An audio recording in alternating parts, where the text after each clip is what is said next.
And welcome to a new Energy Crew podcast. I'm your host, JP Warren. I want to thank everyone out there for tuning in. And before we begin, I have to say that this podcast is brought to you by U Crew. I am now a certified coach, so I am pumped to be promoting this. At U Crew, we are focused on the power of you and reducing and reframing your self-limiting beliefs, either with the IS to I am journey, where we take your imposter syndrome and turn it into a strength, something that I can attest to, or our Elevate Coaching, where we help you get unstuck in your current situation by shifting your mindset, focusing on goals and evidence-based achievements, so we can elevate your personal and professional circumstances. So check out U Crew for that. So again, this is this podcast today, we're going to be talking about kind of how to change your algorithm, how to transform your environment for personal growth.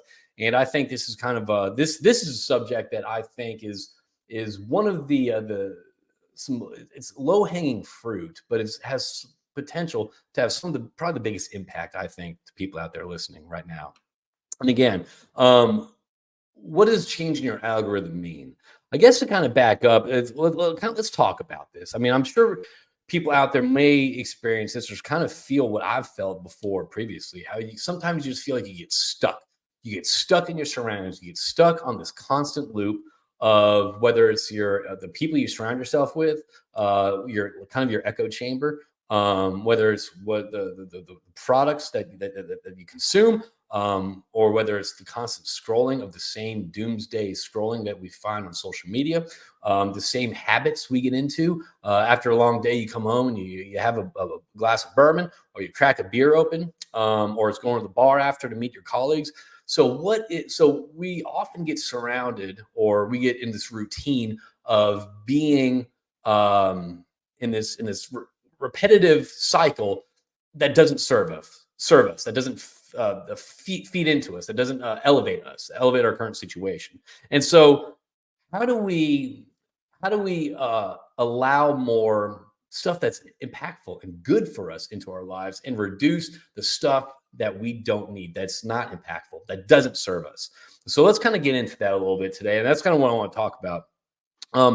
Again, changing your algorithm. For those that have heard this before, that's kind of what people talk about, like on Instagram. Like, hey, you got to change your algorithm. You got to change the stuff that's popping up. I guess the best way to describe changing your algorithm is like when people talk about it, it's like the stuff that comes up on your social media scrolling, whether it's Instagram or something like that, is stuff that you've been interested in. So a lot of people, they'll get sucked into this political stuff, and I know it's an election year.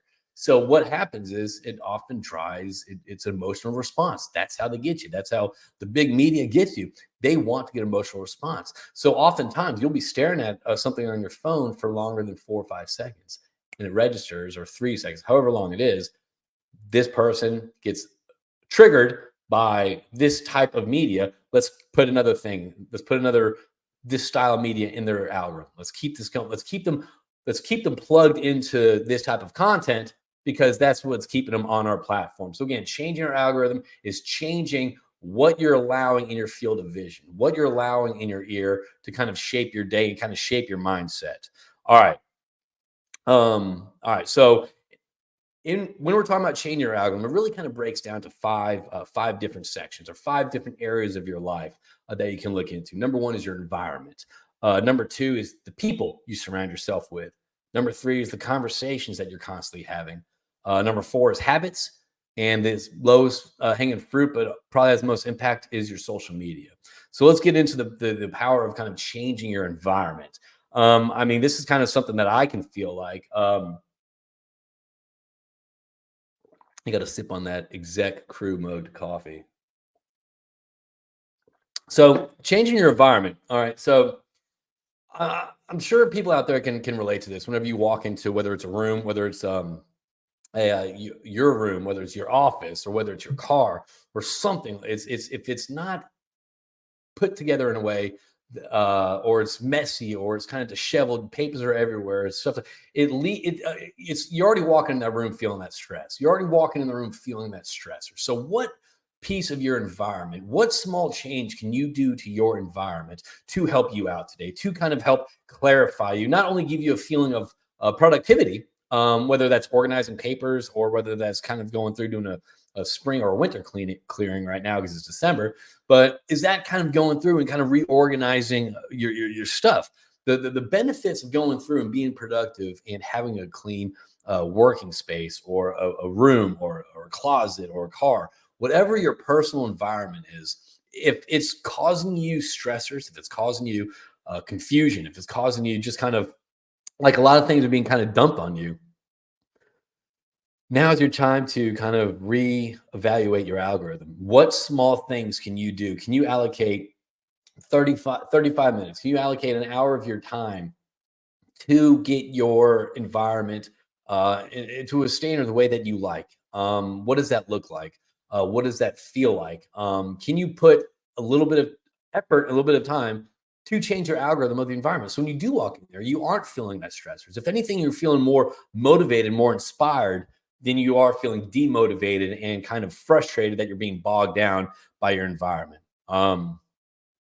Another thing about, well, I guess that's kind of, yeah, no, this kind of goes in environment also as habits, but also like, so for your environment, what are you doing for your environment? Are you, who are you surrounding yourself with? Not just your room, not just your car, but after work, are you going to a dingy dive bar to have a beer or two with some work colleagues? Are you choosing to be in an unhealthy environment versus spending that 30 minutes or an hour outside walking or in a gym? What is your environment out for you to kind of where you spend your free time and grow? If it's not serving you, I'm not saying, look, it's kind of like whenever we do these like New Year commitments, don't do a sudden, okay, 7 days a week, I'm not gonna do this. Allow yourself obviously some days to do your habits and all that stuff. However, if you could find a day or two to break away from that and surround yourself with a different environment that positively impacts you, that positively feeds and adds to you, try that out. All right. People. This again is one that a lot of people may not realize this, because that is, again, it's a habit, it's the people, it's your support group that you surround yourself with. So let me ask you a question. If you're having a tough day at work, or if you're having a great day at work, who are you calling? And not only who you calling, what are they saying? So the reason why I'm asking that question is you have to think about this. Is who you're calling, are they picking you up? Are they holding you back? Are they elevating you? Are they pulling you down? If you have a tough day at work and you call and you start complaining to your friends or your support group about work, or your boss is such a jerk, they don't get this, they don't get that. Oh, I do all this, I do that. What are they doing? What kind of feedback are they doing? Is it just an echo chamber where they're saying, yeah, that sucks? Oh, you're not. Are they adding fuel to your fire to continue to get you pissed off? Or are they challenging you? Are they saying, hey, have you thought about approaching your project this way? Is there something you can do differently to avoid this type of reaction from your boss? So the way to kind of think about this is whenever you are having these type of conversations with your support group in your life, are these people helping you out and elevating you and supporting you and challenging you? Or are they just reaffirming what you already know and kind of feeding fuel to the fire to kind of keep you at your level, to kind of keep you stuck to where you're at? All right. So do they pick you up, or do they kind of keep you down? All right. So again, that's the importance of having a good support group, good people in your life. I remember I got to a point, I was having a situation in my life, again, a difficult situation in my life, and I've realized that if I called a certain group of people, I would get off the phone and be more riled up. I would stay upset, stay in that negative piss zone where I couldn't get anything done, and I would stay upset. I started thinking about that. Why was I so upset after talking to my friends, after talking to my support group, after talking to this? And I realized that the people I was calling when I was upset, those were the people I was comfortable calling, because they would always reaffirm what I was feeling, and that wasn't beneficial for anyone. So again, I had to reframe it and say, okay, well, who would I call, and what kind of feedback do I want? Do I want to be pissed off, or do I want to be challenged? Do I want to be picked up? So again, I had to look at the people that was around me. Again, with the people goes to the next one, the conversations. What conversations are you having? What conversations are you defaulting on and constantly having? In our life, we normally have conversations that are kind of repetitive. They're pretty standard. How's this? How's this? How's this? We talk about kind of the same things. So whenever you're having a conversation with someone and it's kind of repetitive conversation, and you get off the phone, do a quick evaluation. Do you feel more charged or you feel more drained from those conversations? And what's causing the charging or drainness? Is it kind of having the same type of, it's kind of like a political conversation. Okay. Politics it's a very hot subject. People get very, uh, heated when it comes to politics. And again, that's something whenever people get done talking, you hang up the phone and you haven't solved anything, but you're exhausted. You have not gone on a race, but you're gassed, you're winded, you're exhausted. You have to sit on the couch. That's because that's because the spirit of that conversation is pulling you down. So maybe it might be a time for you to kind of change what your conversations are.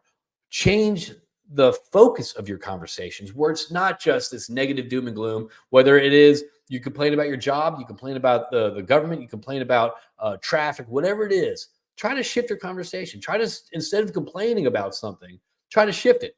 Try not to even complain, because I think the power of our conversations, the power of our words, and the power of how we talk about things directly impacts us all. Actually, we're at the point where our house where we are actively, whenever we hear a family member have negative self-talk, we try to change that, just because words are extremely powerful and the conversations we have are extremely powerful. So again, try to have strategies when you do start kind of slipping into these conversations that just end up draining you, don't serve you. Try to have strategies to kind of shift it and to kind of have productive conversations that is building you up or building both of you up. All right. Habits. Okay. Habits. What habits are you into? Right.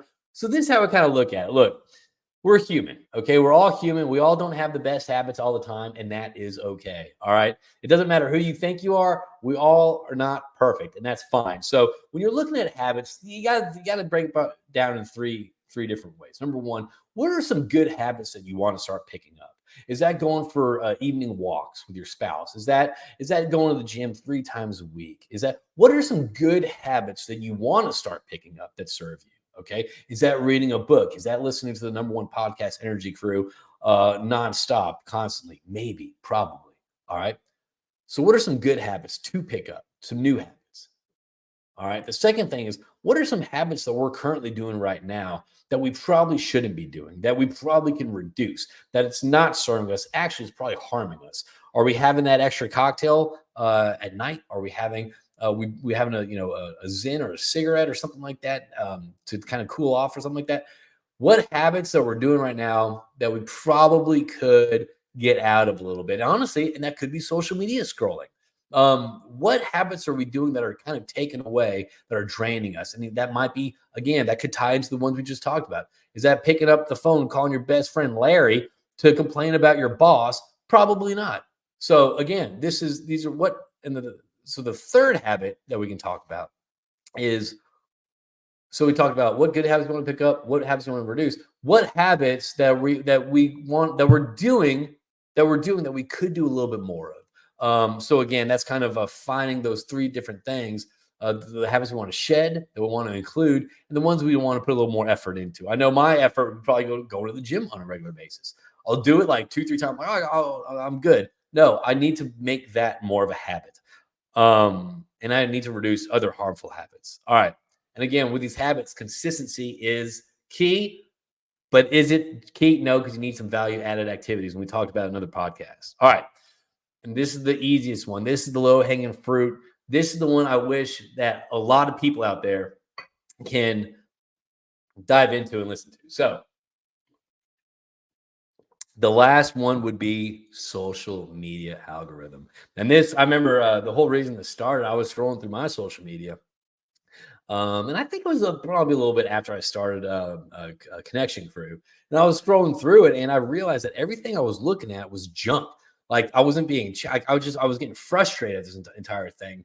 It wasn't really politics. It was some BS I was looking at. But anyway, I remember seeing something. I think it was Gary Vee or something like that. He said, change your social media algorithm. And so I immediately stopped following a bunch of people. But this is what I did. I typed in certain things I was interested into.